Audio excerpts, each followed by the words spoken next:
Global production of cassava is forecast to reach 275 million metric tons by 2020. At present, Africa accounts for 57% of global output. Ghana is the number 2 producer of cassava in Africa and the 5th largest in the world. The cassava value chain in Ghana comprises of a range of stakeholders, including cassava root farmers, aggregators, producers, processors, exporters and transporters, as well as companies that provide support services. Over 70% of smallholder farmers in the country are engaged in cassava cultivation. Virtually every rural community has got a portion of land to grow cassava. And there are a lot of varieties which have been developed by CSIR and then RTIP, which we are not taking advantage of. Why? Because the subsistency of the system, we just grow to eat, not looking at how we're going to process it into other forms of raw material for other industries. Within the Ibrahim, my family did advice farms. Me were a full number 15 acres. 15 acres, you know. Every 1 acre you harvesting 2 times a year. 1 acre it may harvest 5 tons. In 2018, cassava production totaled 20.8 million metric tons. Cassava is one of the 5 priority crops earmarked for promotion in Ghana's medium-term agriculture sector investment program, which details the roadmap for the comprehensive African agricultural development program in the country. I'm Janet Makesi, the MD of Josma Agro Industry. I had a visit to Brazil that was sponsored by RTIP, so it's government and then IFAD program.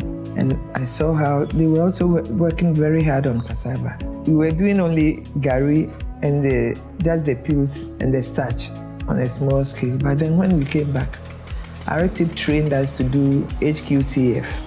We produced this for quite a few schools and companies who needed it. But we didn't progress on it because our capacity was very low. Big companies came here, some took our products outside to check on its quality. And it turned out our quality was good because we were doing it the proper way. But then we had a very low capacity to produce the HQCF.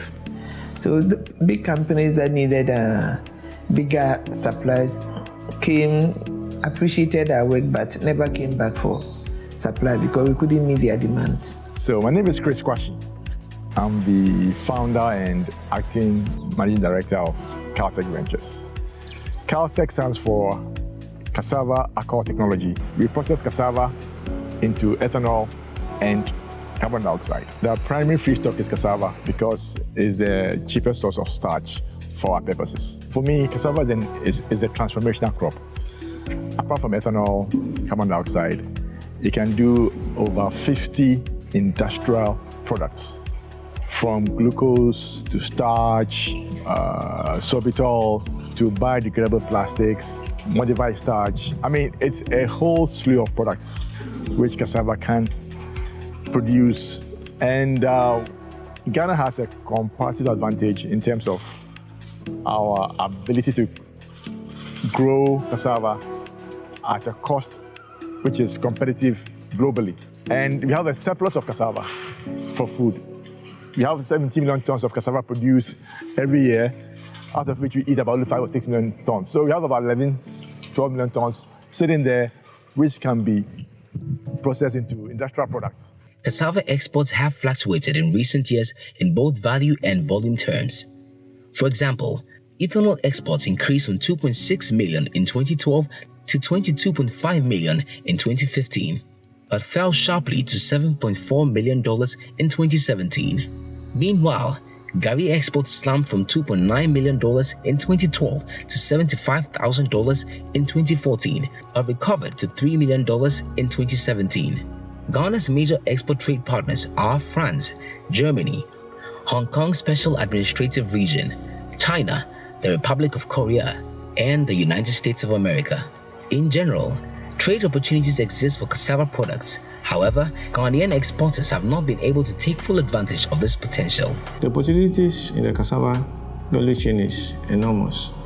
There are opportunities such as people might not show interest only in the chips, but show interest in the starchy aspect of it and other byproducts of cassava.